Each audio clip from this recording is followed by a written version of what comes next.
Hello and welcome to Dateline Lagos on Channels Television. I'm Ayotunde Balogun.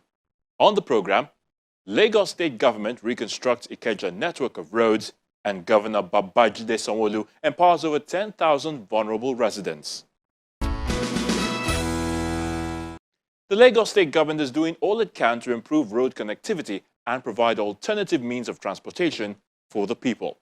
In doing so, the Ikeja GRA roads are currently being reconstructed for better commuting, and the state government has already promised to deliver the project before the end of this year, 2021. Ikeja is the capital city of Lagos State, located 17 kilometers northwest of the state. Over time, Ikeja has developed into a prime commercial and residential city, and one of the most popular and high-value real estates is the Ikeja government residential area. Ikeja GRA is a highbrow, well-planned residential neighborhood, but the road network requires major attention, which is why the Lagos State government is already taking charge by getting it fixed.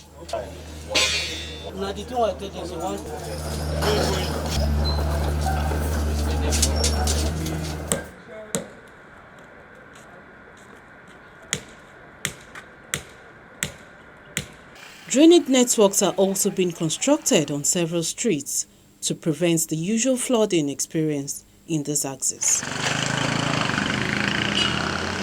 Motorists, residents share their views about the rehabilitation exercise. This GRA, the way it's one of I can even say it's the doyen of GRAs in Nigeria, because it used to belong to Western Nigeria. But no sooner that the Western Nigeria dropped this for Lagos State, things start running worse than we expect. Now, we thank the Lagos State government, what they are doing now. At least they are trying to improve, things are getting improved. And we look for, the only thing we are not comfortable with is that the work is not, it's not moving the way we wanted it. So they should speed up and get us out of this mess. For instance, we have a situation where every vehicle that wants to come to Maryland or trying to go to Agigimoto Road, they use the GRA as a thoroughfare. This is what we don't like, and that is what is mostly destroying the GRA. And we are working with Lagos State, we are talking. So we expect us to come with a good plan that will eliminate such a thing. The government is trying. They are trying to make sure that GRA is well positioned. Lagos State government, they are trying their best. This rehabilitation, the good thing happened in GRA Ikeja. So before, when you see rainfall, everywhere is a flooding and all that. But this time around, they are moving. So as they started it, let them finish on time so that, let everybody enjoy the good thing that Lagos government is doing. 70% of Oduduwa Way project is already covered, and the contractor explains what is left to be done. This project, it is including two streets. One of them is this Oduduwa Way, the another is Oduduwa Crescent. This Oduduwa Way, we are planning to complete next month end, because the remaining job is really not too much. And only now the rainy days is affecting. But in more than 1 month time, we can deliver this one. If we talk about the crescent, Oduduwa Crescent, all hydraulic structure is completed. Even we had done 200-meter asphalt there, and the remaining project is ongoing. We are laying stone base and stone base level and stone base level now. It is moving very fast. The special advisor on works and infrastructure is in charge of the project, which he says will be delivered before the end of 2021. 4 roads were designated for you to have urbanization on them. Mainly Oduduwa GRA, Oduduwa Crescent, Obadosumu, and the Shoba Rubi Udu. So this is one of them. And we're here today. In total, Of all of the 4 roads, you have all of them totaling close to about 5 kilometers. By the time you add Shoba Road, you have about 5 kilometer network of upgrade. But we're here at this spot here, where you have a major cross culvert discharging towards Adekunle Fajiri. So there have been issues around flooding, and the residents they needed to engage with the state government. As you all know, part of the things that we do as an administration is to ensure that citizen participation, you get it right from the start. So engagement from beginning and during construction is critical. Before we started, we had this engagement with them. So as we go along the way, we also engage. So this is one of the engagement processes that we do, just to reassure them. The outfalls where they're discharging to, ensuring that everything flows in. If there are canals, in terms of sizing, what we need to do, the synergy between us as well as the Ministry of Office of Drainage Services is what we have put in place, and I'm sure we'll get by whatever the issues are. Another 6 months from now, we should be over. Obadosuma has been completed. One of the roads, Oduduwa Way, has been finished up to binder level, so you just have the wearing course. The drains are all in place. So on Oduduwa Crescent here, this, as you can see now, I would say the progress percentage that you have there will probably be at about 60%, between 60 and 65. And that's why I said in another 6 months, I think we should be done. On Shoba Ribeodu, the right of way has been done. We had issues of the outfall, where to discharge to, given the capacity of the drains there. So I think we changed flow patterns, and that's the delay that you experience from there. There is a body, there is a committee that the governor is going to inaugurate any moment from now on GRA matters, where you have Office of Physical Planning, you have Ministry of Works, you have Transport, and then you have Office of Drainage Services. It will be a committee. It's actually been promulgated about 10 years back, but there's need to reconstitute that membership of that committee. Once that is done, all of these issues will be addressed, because you can then designate some routes as unidirectional, or the ones that you have a counterflow. You have where you say this is a thoroughfare. So you designate, depending on the layout, what you have as flow pattern. The Estate Association, together with Ministry of Transport, will designate some routes. And then the estate can man within the ambit of the laws as provided, as stipulated by the Ministry of Transport. So I think that's something that they can work to. There should be no reason for fear. Aside from the GRA project, the Lagos State government is also building a red line rail as an alternative means of transportation. We have the red line, we have the blue line. The red line, we're trying to key into the red line of the federal government. And like we all know, it is very likely that the red line might even finish faster than the blue line. So that's the construction that you see there. You see compensation has been paid. About 2 months back, Mr. Governor did hand over the checks to the people whose structures were affected with the ongoing construction. They've acquired the right of way, a lot of fencing work, a lot of alternative routes. So people see a lot of inconvenience. It's coming out from the heavy construction work in Lagos. And mark you, it's not just Lagos State government that is working, that is doing construction. The federal government is also working. Just as we are working to round up all of our construction on major arterials, Ikorodu Road in particular, we are in the last phase 6 of that rehabilitation work, which is the underpass tunnel by the bridge. Once we finish that one, Ikorodu Road should be free. But the federal government is also working on a Alakpere section, Lagos bound, and then outbound and inbound Lagos. But because of the traffic that we have experienced, we have advised them to say, you know what, slow down your work on the inbound to Lagos and then concentrate on the outbound. By which time, and I think they've adhered to that in the last 2 days, so that Ikorodu Road becomes free as an inbound to Lagos. And then they can then come back to come and do that inbound, as against we working on inbound to Lagos through Eko Bridge, and they're also working on inbound using Alakpere. So I think the synergy in the last 2 days now, that we are beginning to listen to ourselves, and is beginning to get better. The red line is at 7-kilometer north-south rail route, which will run on the same alignment with the standard gauge rail system, being constructed by the federal government as part of the national rail network. Residents share their view on the project. With this construction, we expect that the road should be wider enough for commuters to be able to pass, and then cars should be able to navigate their way. And also with this bridge that we think they are building here, should help commuters walk through, and buses should have a good route to where they are going with this bridge they are building right here. It's a very busy area right from onset. You can see a lot of people flowing in and going out. But due to what is going on now, what we expect the government to do, we as residents of this area, we are expecting the government to give us a big bridge. Do you get it? a link that will link to the main express overhead to the railway, so that it will ease transportation, it will ease traffic jam, everybody will be able to move in and out freely. The Red Line is part of the state's vision of an integrated multimodal transportation system. It is expected to run from Alagbado to Marina, with 12 proposed stations between Agbado, Iju, Agege, Ikeja, Oshodi, Mushin, Yaba, Ebute Meta, Ido, Ebutero, and Marina. According to the state government, all these projects are part of the state's vision to achieve its dream of a mega city.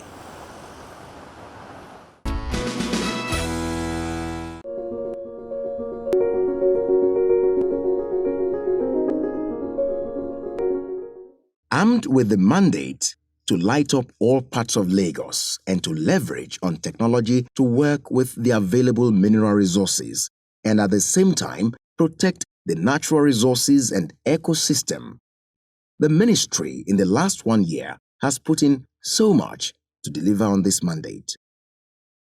We're deploying a robust and integrated power system monitoring tool as an interface for real-time live monitoring of critical energy infrastructure. And this critical energy infrastructure includes all of the IPPs that are currently working in the state for the state. We'll be able to monitor at any point in time all the power they provide to us.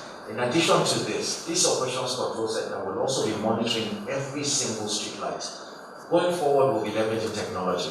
Every single one of those street lights will have a transmitter. Leveraging on local capacities and manpower to drive the future of Lagos, the ministry, in collaboration with the Nigerian Content Development and Monitoring Board, successfully trained participants of its smart electrical engineering. Meanwhile, 60% of the participants secured local and international employment placements. Meanwhile, the ministry, through the Lagos State Electricity Board, is working towards the repositioning of the Lagos State Energy Academy to become an internationally accredited vocational and technical institution, and also exploring potential partnerships with industry players to fund, manage, and grow the academy. Still leveraging on local capacities, the ministry successfully launched the Lagos Smart Meter Hackathon. This initiative is geared towards the local design and production of affordable meters to increase meter penetration in the state. This will help improve electricity distribution and monitoring. We launched the Smart Meter Hackathon program where we invited young people to come and compete in the design of a smart meter that will be able to work in Nigeria and be acceptable to the distribution companies. The hackathon event is concluded and final affordable meter solutions were selected. We're currently now working with the winning teams on a prototype design and a prototype production such that we can then subject them to the market tests and see if we can then roll them out. Towards undertaking strategic initiatives in optimizing and improving electricity supply to public infrastructure across the state, the ministry embarked on the upgrade of medium voltage and low voltage distribution infrastructure, fused feeder pillars, transformers, switching systems, amongst others. It is noteworthy to say that critical infrastructure now have 24 hours power supply, that is ICT and NCC. It has also completed connection to the national grid, that is Ikeja Electric. The state government, through the ministry, is committed to promoting cleaner solutions to drive energy efficiency, emissions reduction, and environmental improvement. Through this, it has commenced implementation of an LPG reticulation program for structured estates. The pilot implementation is ongoing at Lagos Homes, Shogutedo, and with its success, it will be replicated at other Lagos homes with further adoption by private developers across the state. We've also commenced the implementation of an LPG reticulation program for structured estates as a way of promoting and deepening the use of LPG in the state. There are a number of pilot implementations ongoing. but one especially at Lagos Homes in Shongotebo to serve as a proof of concept.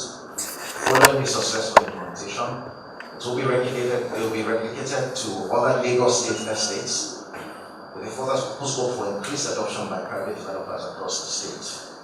Over the years, it has also ensured effective rejuvenation of public lighting through replacement of non-functional streetlights and the introduction of more efficient LED lights towards achieving sustainable lighting. It also carried out the Lagos Solar Program, an initiative focused on implementing embedded solar power to 172 public schools and 111 primary healthcare centers. Vulnerable residents, numbering just over 10,000, have received over 200 million naira through a platform called Sanwo-Olu Listens, an initiative designed to provide financial assistance for those living below standard. Let's find out more on this. In August 2020, the Lagos State government kicked off a social intervention program to support the vulnerable residents in the state. It is clearly as we speak. During the peak of the COVID-19 pandemic, 50 residents were selected as first sets of beneficiaries of the Sanwo-Olu Listens initiative. Governor Babajide Sanwo-Olu presents checks of varying amounts to support their needs. That I'm still in labor. They asked my husband to go and bring my baby load. So he not said the nurse that is coming. So when they waited for my husband to come, my husband is not yet back. I have one shop that I'm managing, which is container. And I ask people that stay around me whether they will buy the container. I said the container, I use inside. The woman buy the container, small money. So I now use inside to buy my baby load. And I use the best to pay hospital bill so that they can discharge me and the baby. The support we are getting from you today, Mr. Governor, is simply amazing. My heart leaps for joy because I know that we are beginning to see the type of leadership we have always wanted. It is clearly as we speak. 6 months later, in February 2021, Governor Sanwo-Olu took time to listen to vulnerable residents. My son, Hamad Oyinlola Lawal, was diagnosed with a hole in the heart tetralogy fallout at Lagos State University Teaching Hospital, LASU. As a pensioner, I don't know where I can come about all this. I started seeking for assistance here. Not until I called a friend of mine. Said, have you heard of Sanwo-Olu Listening? I said, Sanwo-Olu Listening? Said, I will go to Office of Civic Engagement and write a letter. It was a little magic, but here comes the reality. It is real, not a magic. My son and my wife, they are still in India now. Started my chemo, and they now told me that I'm going to take another thing, which is radiotherapy. I don't know what to do again. I started begging until somebody revived me to Honorable Obukelu. I really appreciate your work. I thank you, sir, for your support. Okay, madam, thank you very much. We'll have a grant for you. We'll have a support for you. We will hoping that after the first set of treatment, civic engagement will check what their cash flow is and see how they can further support you with your medication. The state government brought smiles on the faces of yet another group of beneficiaries from the second edition of Sanwo-Olu Listens initiative. Congratulations to all beneficiaries. We pray God to continue to be with you all. He's also assured them of continued support and empowerment skills that will take care of their daily needs. I think it's the heart and it's the intention and it's the sincerity that comes with it. There is certainly no way that we can touch everybody that needs to touch. But one thing that we will do as a government, we will not shy away from making a decent attempt, from making a genuine attempt at indeed listening and reviewing and reviewing the life of our citizens. In reducing the figure of over 1 million residents living below standard in Lagos, the third edition also captures more beneficiaries. Congratulations to all beneficiaries. We pray God to continue to be with you all. This is not going to be the end of it, like we said. The state government says it will stop at nothing in empowering the less privileged. This government will not shy away from making lives of the citizens of Lagos State better, as the essence of governance is to promote the welfare and general well-being of the people. We also have a duty to give special attention to the needs of people with special challenges, either as a result of physical disability or difficult economic situation that have eroded their capacity to provide for their basic needs. Through this support, we're raising the capacity of beneficiaries to earn decent living and also address some other challenges they might be experiencing. Distinguished ladies and gentlemen, as a responsive and responsible government, we are fulfilling part of our obligations as a government. Hence, this program, Sanwo-Olu Listens, the third edition, which is holding today, is designed to put smiles on the faces of indigent Lagosians who need to be brought within the social safety net. Over 200 million naira has been given to the vulnerables, and the state government says it is ready to do more. It's not just something that we are doing as a one-off.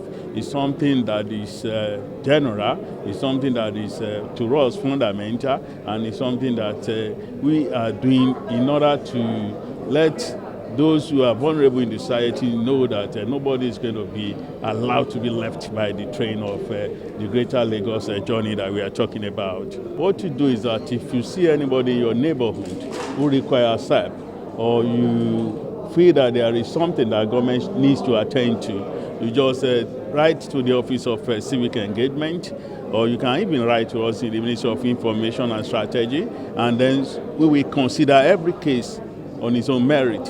From 2020 till date, we have given over 200 million to struggling Lagosians. Over 10,000 people have benefited from this program. One of the other programs like this is Eco-Cares, is also under financial assistance. So over 10,000 Lagosians have benefited, and we have expended over 300 million to struggling Lagosians. Over 10,000 residents in Lagos have benefited from the scheme, and the Office of Civic Engagement is expected to monitor them to ensure the funds are well utilized.